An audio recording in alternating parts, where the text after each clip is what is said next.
Oh, Hello everybody, this is just a quick cartooning tutorial, basically about starting from scratch with pencils, blocking in the idea, and specifically working from a concept or a script.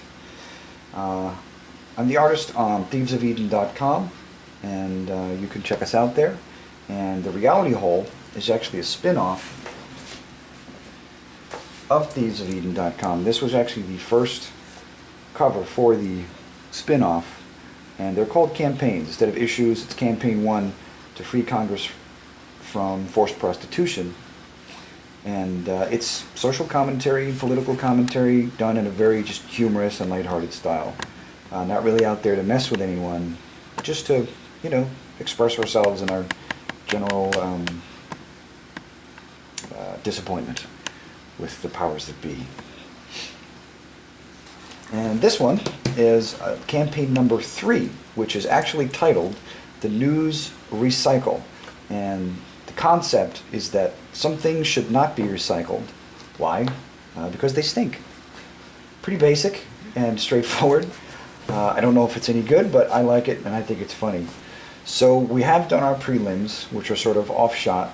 And what I'm going to do right now is just, for part 1, just block in all of the characters and details. So, or not details, but essentials. So we have 3 characters that are going to come in here doing 3 different representations of sort of a triad of recycled news and regurgitated news. So we're going to start, I'm going to block in my first figure here, and I start in with very gestural, almost figure study-ish types of, if that's even a word, figure study-ish. But just the gesture drawings of getting the general shape and very rough, fluid shadow of what the character is going to, where he's going to be and what he's going to be doing in relation to the other ones. And again, just very loose gestural lines just to get the energy of the figure. Start to tell the story about what they're doing and why they're doing it. And just to start laying in that good anatomy, or the best anatomy that I'm capable of. Just keep it very loose, very fluid. Try not to overwhelm yourself with lines. And again, these are just, let your mind just sort of pour over the page. And stay loose. Don't think about details right now. Don't think about eyeballs and nostrils and things, or clothes and ties. Just really, really broad shapes. And letting your mind and your imagination just create it as it goes. And I'm hoping that at least some of that made sense. But again, like in a figure study, when you're just doing gestures, gesture drawings, getting the energy of someone, it's just sort of a classic pose. That's essentially what how you would start a figure drawing. It's essentially the same thing. And that's it. What I like to do then is make provisions for any more text, any more dialogue. So, and I do put this in digitally. This is a combination of hand-done lettering and digital lettering and inking. I tend to combine the two for production purposes. I like to keep my lines organic, but I like them digitally clean. And what we're going to do here is just sort of that classic, hear no evil, see no evil, hear no evil, speak no evil. And we just sort of we have that recycling triangle of news in, news out, news in, news out, and of course, news being in quotations. And from this point, before I start to get crazy with the detail, costumes, fleshing out characters, now is a really, really good time to organize this into your basic shapes. I do this because it just helps me stay focused, especially if I have to put it down and come back to it. If I come back to this, there's a process of trying to figure out what these lines mean.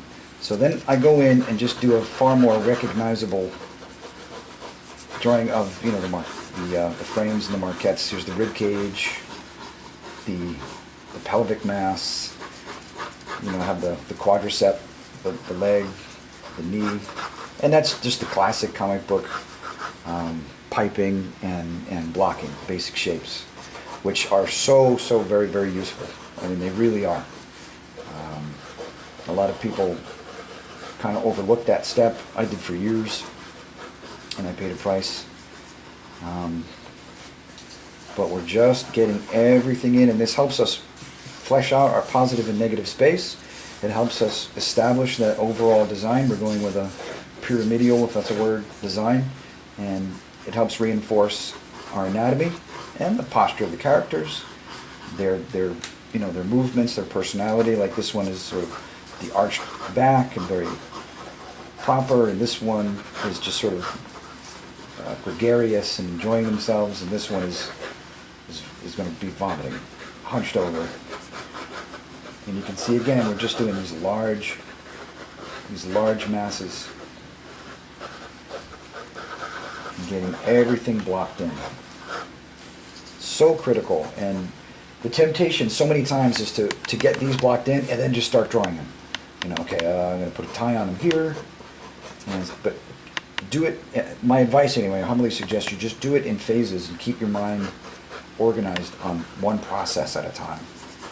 So again, rib cage, this is the spine, pelvic region, here's one leg, and over here is another leg, and this is, you know, a cross-legged posture. Here's the hand. And then I start to move in with blocking in the details, not drawing the details, but blocking them in. I do it very simplistically, if not even childishly, and I just do these graduated happy faces. You know, really, that's all I do, and it's enough for me to know that what's going on there. And then here, you know, you have the lateral line. There's just an ear, there's an eye, a little nose, and this is going to be a female. And she's going to have a large piece of paper in front of her face. So I'll put that in. That's part of her character, part of her design. And then this gentleman here, again, just really basic, simple shapes. Because if you're anything like me, and God help you if you are, once my brain clicks over into detail, I lose the overall feel for everything. And that's when my anatomy starts to suffer. And that's when the design overall flow starts to suffer. So just think very broad and very large, and do your best to stay organized. And it doesn't look like much now, but as you become more facile with the process, the information contained in this very rough sketch is easy to understate. Okay, so that's it for part one, and I know it looks like a mess, but in part two you'll see this really start to come together. Until in part three, when we finish it, and it's going to be beautiful, in my opinion, and pretty funny. Thanks for watching, and come check us out at thievesofeden.com.